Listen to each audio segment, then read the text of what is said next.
ನಮಸ್ಕಾರ ಸ್ನೇಹಿತರೆ, ಇವತ್ತು ನಾವು KSET ಎಕ್ಸಾಮ್ನ ಜನರಲ್ ಪೇಪರ್ 1 2014 ಇಯರ್ದು ಈ ಹಿಂದೆ 1ರಿಂದ 15ರವರೆಗೆ ಒಂದು ವಿಡಿಯೋ ಮಾಡಿದ್ದೇನೆ.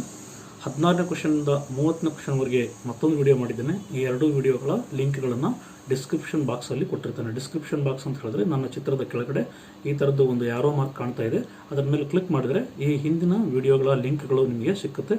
ಬ್ಲೂ ಕಲರ್ನಲ್ಲಿ ಇರುತ್ತೆ, ಅದನ್ನು ಟಚ್ ಮಾಡಿದ್ರೆ ಹಿಂದಿನ ವಿಡಿಯೋಗಳು ನಿಮಗೆ ಸಿಗುತ್ತೆ, ವಾಚ್ ಮಾಡ್ಬೋದು. ಬನ್ನಿ, ಇವತ್ತು ನಾವು 31ನೇ ಕ್ವಶನ್ನಿಂದ ಮುಂದಿನ ಕ್ವಶನ್ಗಳನ್ನು ಡಿಸ್ಕಸ್ ಮಾಡ್ತಾ ಹೋಗೋಣ. ನಾನು ಬಸವರಾಜ್ ಮಾಟೋಟ್ ನಿಮಗೆ ಈ ವಿಷಯವನ್ನು ತಿಳಿಸ್ಕೊಡುವಂಥ ಒಂದು ಸಣ್ಣ ಪ್ರಯತ್ನವನ್ನು ಮಾಡ್ತಾ ಇದ್ದೀನಿ. ಇದು 31ನಿಂದ ಹಿಡಿದು 36ವರೆಗೆ 5 ಕ್ವಶನ್ಗಳು ಪ್ಯಾಸೇಜನ್ನು ಆಧರಿಸಿ ಇರುತ್ತೆ. ಒಂದು ಪ್ಯಾಸೇಜ್ ಕೊಟ್ಟಿರ್ತಾರೆ, ಆ ಪ್ಯಾಸೇಜನ್ನು ನೀಟಾಗಿ ಓದ್ಕೊಂಡು ಆ ಪ್ಯಾಸೇಜ್ ಮೇಲೆ ಇರ್ತಕ್ಕಂಥ ಕ್ವಶನ್ಗಳಿಗೆ ಆನ್ಸರ್ ಮಾಡಬೇಕಾಗಿರುತ್ತೆ. ರೈಟರು ಬ್ರಿಟಿಷ್ ರೈಟರ್ ಆಗಿದ್ದರು ಅಂತ ಹೇಳಿದ್ರೆ, ಇಂಗ್ಲೀಷ್ನಲ್ಲೇ ಬರೀತಕ್ಕಂಥ ರೈಟರ್ ಆಗಿದ್ದರು ಅಂತ ಹೇಳಿದ್ರೆ, ನಾವು ಇಂಗ್ಲೀಷ್ನಲ್ಲಿನ ಪ್ಯಾಸೇಜನ್ನು ಓದೋದು ಒಳ್ಳೆಯದು. ನಮಗೆ ಇಂಗ್ಲೀಷ್ ಓದೋಕ್ಕೆ ಸ್ವಲ್ಪ ಕಷ್ಟ ಆಗುತ್ತೆ ಅಂತ ಹೇಳಿದ್ರೆ ಕನ್ನಡ ವರ್ಷನ್ನ ಓದ್ಬೋದು, ಆದರೆ ಅಲ್ಲಿ ಸ್ವಲ್ಪ ನಮಗೆ ಡಿಫಿಕಲ್ಟೀಸ್ ಸಿಗುತ್ತೆ. ಕನ್ನಡ ಟ್ರಾನ್ಸ್ಲೇಷನ್ ಮಾಡುವಾಗ ಸರಿಯಾದ ಟ್ರಾನ್ಸ್ಲೇಷನ್ ಆಗಿಲ್ಲದೆ ಇರ್ತಕ್ಕಂಥ ಸಾಧ್ಯತೆಗಳಿರೋದ್ರಿಂದ ಇಂಗ್ಲೀಷ್ ವರ್ಷನನ್ನು ನೋಡೋದು ಉತ್ತಮವಾದ್ರಿಂದ ನಾನಿಲ್ಲಿ ಇಂಗ್ಲೀಷ್ ವರ್ಷನನ್ನು ಡಿಸ್ಕಸ್ ಮಾಡ್ತಾ ಇದ್ದೀನಿ. 31ನಿಂದ 36ವರೆಗೆ ಇರ್ತಕ್ಕಂಥ ಕ್ವಶನ್ಗಳನ್ನು. ಸೊ ಇದು ನಾಮ್ ಚಾಮ್ಸ್ಕಿ ಅಂತಕ್ಕಂಥ ಒಬ್ಬ ರೈಟರ್ ಬರೆದಿರ್ತಕ್ಕಂಥ ಪ್ಯಾಸೇಜ್ ಇದೆ.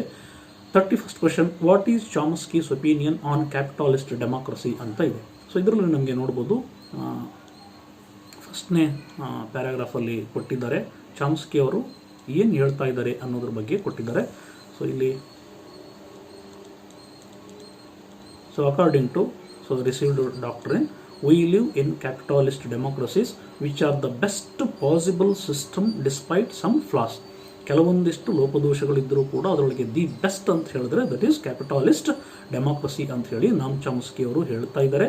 ಸೊ ಅದಕ್ಕೆ ನಾವು ಏನಂತ ಕನ್ಕ್ಲೂಷನಿಗೆ ಬರ್ಬೋದು ಅಂತ ಹೇಳಿದ್ರೆ, ಇದರಲ್ಲಿ ನಾಮ್ ಚಾಮ್ಸ್ಕಿ ಅವರು ಹೇಳ್ತಾ ಇರೋದು,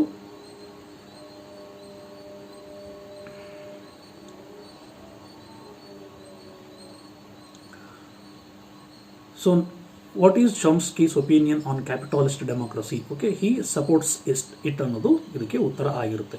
32 ಕ್ವಶನ್ ನಂಬರ್ 32ನೇ ಪ್ರಶ್ನೆ, what is bothering American public? So what is bothering American public ಅಂತ ಇದೆ. Health care, jobs, deficit, capitalism ಅಂತ. ಇದಕ್ಕೂ ನಾವು ಉತ್ತರವನ್ನು ಪ್ಯಾಸೇಜ್ನಲ್ಲಿ ಗುರುತಿಸೋದು ಆದರೆ, ಸೊ ಈ ರೀತಿ ಒಂದು ಸ್ವಲ್ಪ ನಾವಿಲ್ಲಿ ಅದೇ ಥರದ ವರ್ಡ್ಸ್ ಎಲ್ಲಿದ್ದಾವೆ ಅಂತ ಹೇಳಿ ಫೈಂಡ್ ಔಟ್ ಮಾಡಿದರೆ ಹೇಳ್ಬೋದು. So here the major domestic issue in the United States for the public is jobs ಅಂತ ಕೊಟ್ಟಿದ್ದಾರೆ. ಸೊ ಇದಕ್ಕೆ ನಮಗೆ ಡೈರೆಕ್ಟ್ ಆನ್ಸರ್ ಸಿಗುತ್ತೆ. ಸೊ ಮೇಜರ್ ಪಬ್ಲಿಕ್ ಇಶ್ಯೂ ಇನ್ ಯುನೈಟೆಡ್ ಸ್ಟೇಟ್ಸ್ ಅಂತ ಹೇಳಿದ್ರೆ ಅದು ಜಾಬ್ಸ್ ಆಗಿರ್ತದೆ. ಸೊ ಸರಿಯಾದ ಉತ್ತರ ಇದಕ್ಕೆ ಜಾಬ್ಸ್ ಅನ್ನೋದು ಆಗಿದೆ. 33ನೇ ಪ್ರಶ್ನೆ, what is the economic situation in Europe ಅಂತ ಕೇಳಿದ್ದಾರೆ. What is the economic situation in the Europe? ಇಲ್ಲಿ ಪಕ್ಕದಲ್ಲಿ ಕಾಣಿಸ್ತಾ ಇದೆ, elections are close to meaningless, very much is in the third world countries that are ruled by the international financial institutions ಅನ್ನೋದು ಇದಕ್ಕೆ ಉತ್ತರ. So depending on global financial institutions ಅನ್ನೋದು ಇದಕ್ಕೆ ಸರಿಯಾದ ಉತ್ತರ ಆಗಿರುತ್ತೆ. Okay, depending on global financial institutions. Question number 34 ಅನ್ನು ನೋಡೋದಾದರೆ, what is Chomsky's take on American health care system ಅಂತ ಕೇಳಿದ್ದಾರೆ. Chomsky's take on American health care system ಇಲ್ಲಿ ಕೇಳ್ತಾ ಇದ್ದಾರೆ. ಪಕ್ಕದಲ್ಲಿ ನೋಡ್ಬೋದು, ಅಂಡರ್ಲೈನ್ ಮಾಡಿದ್ದೀನಿ. In the US, as you may know, has a health system which is an international scandal ಅಂತ ಹೇಳಿ ಕೊಟ್ಟಿದ್ದಾರೆ. ಸೊ ಇದಕ್ಕೆ ಸರಿಯಾದ ಉತ್ತರ ಸ್ಕ್ಯಾಂಡಲಸ್ ಅನ್ನೋದು ಆಗಿರುತ್ತದೆ. ಸೊ ಎ ಅನ್ನೋದು ಇದಕ್ಕೆ ಸರಿಯಾದ ಉತ್ತರ. 35th ಕ್ವಶನ್, 35ನೇ ಪ್ರಶ್ನೆ, what is the suggestion here to reduce deficit in America ಅಂತ ಹೇಳಿ. ಸೊ ಇದಕ್ಕೆ ಸರಿಯಾದ ಉತ್ತರ health care as in Europe ಅನ್ನೋದು ಆಗುತ್ತೆ. 36ನೇ ಪ್ರಶ್ನೆ, what did shock the Wall Street Journal ಅಂತ ಕೇಳಿದ್ದಾರೆ. ಇದಕ್ಕೆ ಕೂಡ ನಿಮಗೆ ಫಸ್ಟ್ ಪ್ಯಾರಾಗ್ರಾಫ್ನಲ್ಲಿ ಡೈರೆಕ್ಟ್ ಆನ್ಸರ್ ಸಿಗುತ್ತೆ. So that is disappearing democracy in Europe ಅನ್ನೋದು ಇದಕ್ಕೆ ಸರಿಯಾದ ಉತ್ತರ ಆಗಿರುತ್ತೆ. ಓಕೆ, 37ನೇ ಪ್ರಶ್ನೆಯನ್ನು ನೋಡ್ತಾ ಹೋಗೋಣ. ಕ್ವಶನ್ ನಂಬರ್ 37,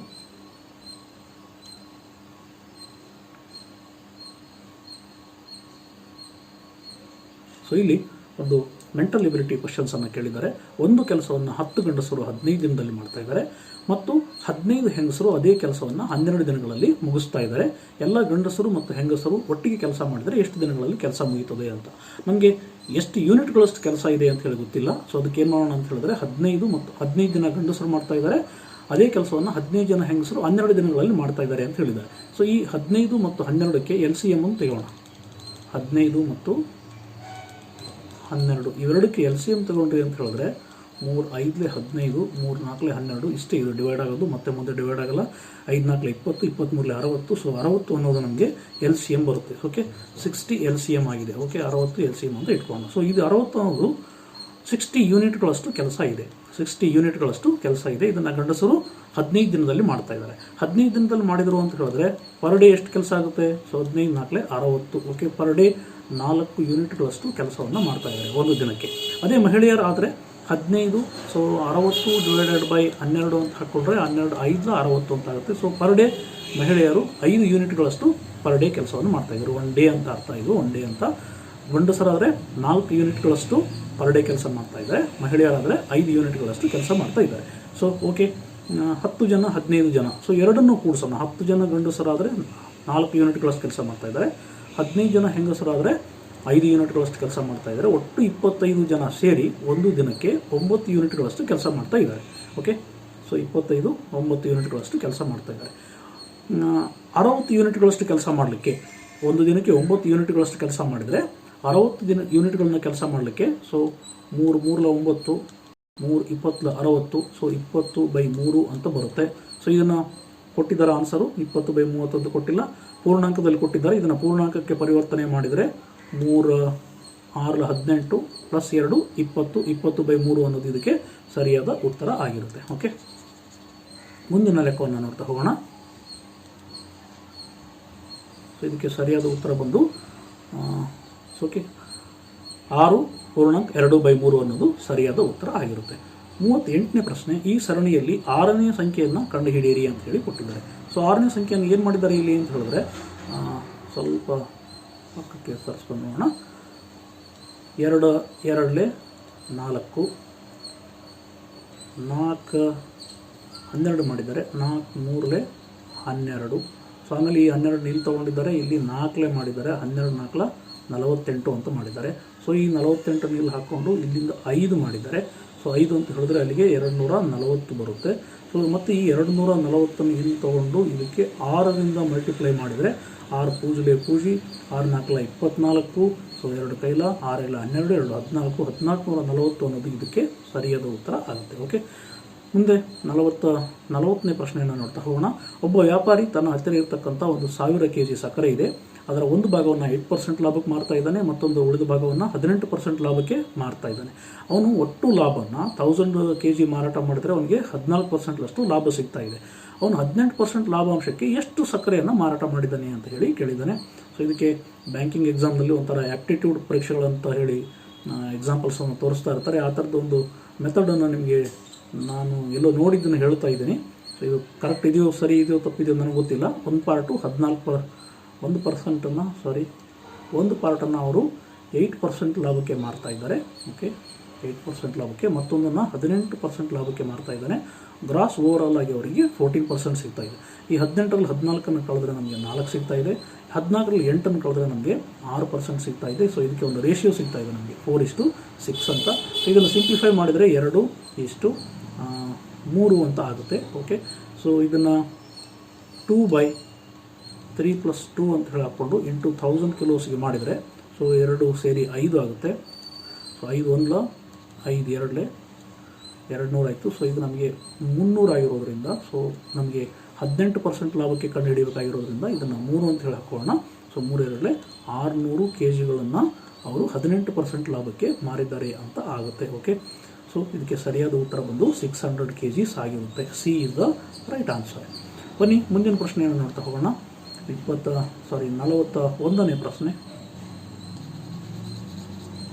41ನೇ ಪ್ರಶ್ನೆಯನ್ನು ನೋಡೋದಾದರೆ ಇಲ್ಲಿ ಒಂದು ಪಟ್ಟಣದ ಜನಸಂಖ್ಯೆ 2 ವರ್ಷಗಳ ಹಿಂದೆ 62,500 ಆಗಿತ್ತು. ಮಹಾನಗರಗಳಿಗೆ ವಲಸೆ ಹೋಗುವುದರಿಂದ ಪ್ರತಿ ವರ್ಷ ಜನಸಂಖ್ಯೆಯು 4%ನಷ್ಟು ಕಡಿಮೆಯಾಗುತ್ತಿದೆ. ಈಗಿನ ಪ್ರಸ್ತುತ ಪಟ್ಟಣದ ಜನಸಂಖ್ಯೆ ಎಷ್ಟು ಅಂತ ಕೇಳಿದ್ದಾರೆ. ಓಕೆ, ಇದನ್ನು ನಾವು ಒಂದು ಸಣ್ಣ ಉದಾಹರಣೆ ತಗೋಣ. 2 ವರ್ಷಗಳ ಹಿಂದೆ ಅಂತ ಕೇಳಿದ್ದಾರೆ. ಈಗ ಇದು 2021 ಇದೆ. 2 ವರ್ಷಗಳ ಹಿಂದೆ ಹೋಗೋಣ. 2019ರಲ್ಲಿ 2019ರಲ್ಲಿ ಅದರ ಜನಸಂಖ್ಯೆ ಎಷ್ಟಾಗಿತ್ತು? 62,500 ಆಗಿತ್ತು. ಸೊ ಇದರಿಗೆ 4%ಅನ್ನು ನಾವು ಮೈನಸ್ ಮಾಡೋಣ. 4%ನಷ್ಟು ಕಡಿಮೆ ಆಗ್ತಾ ಇದೆ ಪ್ರತಿ ವರ್ಷ ಅಂತ. ಓಕೆ, ಮಾಡಿದರೆ ನಮಗೆ 4 5 20 4 2 12 2 14 4 24 12 26 2640 ಓಕೆನಾ. 2 ಪೂಜೆ 4 5 20 4 2 8 2 10. ಸೊ ಸ್ವಲ್ಪ ಲೆಕ್ಕ ತಪ್ಪಾಯ್ತಿದು. Okay 62,500 into 4 divided by 100. 4% ಕಡಿಮೆ ಆಗ್ತಾ ಇದೆ ಅಲ್ವಾ. ಓಕೆ 2 ಪೂಜೆ ಓಕೆ 4 5 20 ಓಕೆ. ಇಲ್ಲಿ 2 ಕೈಲ ಕೊಡುವ 4 2 8 2 10 ಓಕೆ. ಇಲ್ಲಿ ಪೂಜೆ ಇದಕ್ಕೆ 1 ಕೈಲ ಕೊಡುವ 4 6 24 1 25 2,500 ಓಕೆ. 62,000 2019ರಿಂದ 2020ಕ್ಕೆ 4% ಕಡಿಮೆ ಆಗಿದೆ ಅಂತ ಹೇಳಿದ್ರೆ 62,500ನಲ್ಲಿ 2,500ನಷ್ಟು ಜನಸಂಖ್ಯೆ ಕಡಿಮೆ ಆಗಿದೆ. ಉಳಿದಿದ್ದು ನಮಗೆ 60,000 ಓಕೆ. ಇದು 2020ಕ್ಕೆ ಆಯಿತು. 2021ಕ್ಕೆ ಮತ್ತೆ ಈ 60,000ದಲ್ಲಿ 4%ಅನ್ನು ಮೈನಸ್ ಮಾಡುವ. ಸೊ ಇದು ಅಂತ ಹೇಳಿದ್ರೆ 2 ಪೂಜೆ 6 4 24 2,400ರಷ್ಟು ಜನಸಂಖ್ಯೆ ಕಡಿಮೆಯಾಗಿದೆ. ಮತ್ತು 60,000ದಲ್ಲಿ 2,400 ಕಳೀತಾ ಹೋಗೋಣ. 60,000 ಇದರಲ್ಲಿ 2,400 ಮೈನಸ್ ಮಾಡಿದರೆ ನಮಗೆ ಎಷ್ಟು ಸಿಕ್ಕುತ್ತೆ ಅಂತ ಹೇಳಿದ್ರೆ 6. ಸೊ 57,600 ಸಿಕ್ಕುತ್ತೆ. ಸೊ ಇದಕ್ಕೆ ಸರಿಯಾದ ಉತ್ತರ 57,600. B is the right answer. Okay.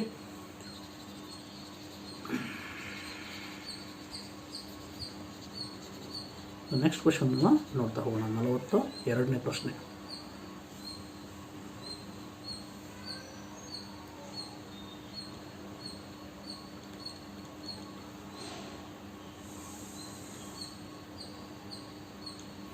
So ಇಲ್ಲಿ ಒಂದು ಡಿಕೋಡಿಂಗ್ ಕ್ವೆಶನ್ ಕೇಳಿದ್ದಾರೆ.